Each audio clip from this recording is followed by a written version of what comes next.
We live in an interconnected world. There's very little we can do all by ourselves.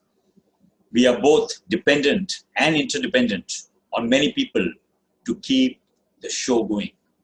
Whether it's in our personal lives or our professional lives, we always have to depend on people, and people have to depend on us because we all are interdependent. However, some people are a pleasure to deal with. Some are okay, and some you really rather avoid. Why is it you feel that way?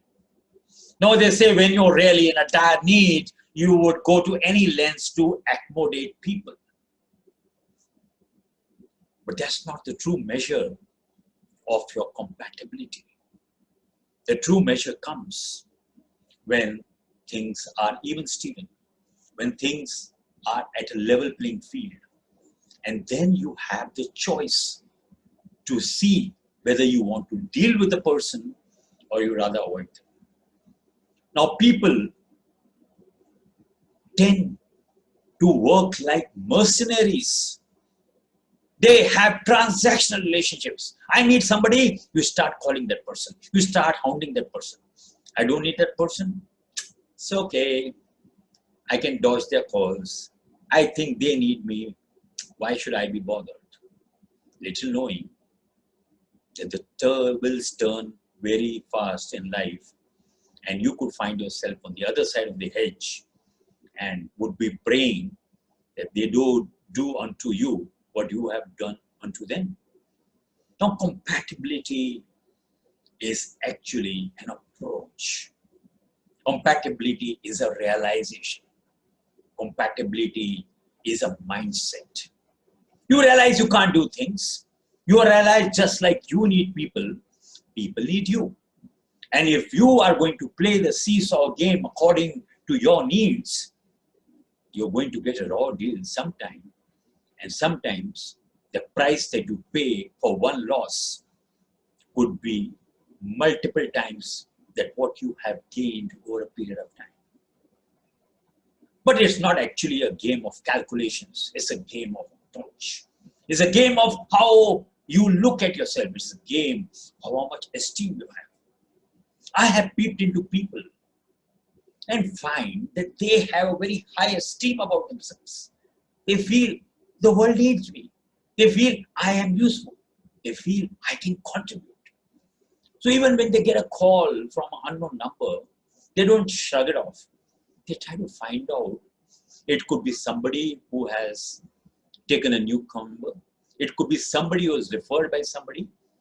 And maybe sometimes it would be a number that you could rather avoid. But the doors of opportunity are never labeled. Unless you open them, you don't know what lies in store ahead. And if you are looking to maximize your opportunities in your life, if you're looking to be looked as someone who can be relied upon, you will have to keep your doors open. You will have to actually see that you have a very high compatibility quotient. Now, compatibility doesn't mean that you have to get along with everybody, but it also means that you don't hamper the availability, the approachability, and the adaptability. Sometimes circumstances make you deal with people you would rather avoid, but then you realize that for the larger purpose, you have to go down, you have to adjust. In matters of choice, where you have to form teams, you have to hire people, you have to collaborate, you would rather deal with people whom you have a high compatible quotient. So high compatible quotient is not circumstantial. It is not depending upon the situation. It again depends on how you look at yourself. How do you see fitting into the scheme of things? Are you going to look only for that perfect fit and avoid all the other opportunities? Or you're going to realize that I have to be adaptable to be able to fit into more opportunities. So compatibility is really not an option. It is a need. It is a need for you to develop your confidence, to develop the confidence people have in you to be able to consider you for bigger opportunities.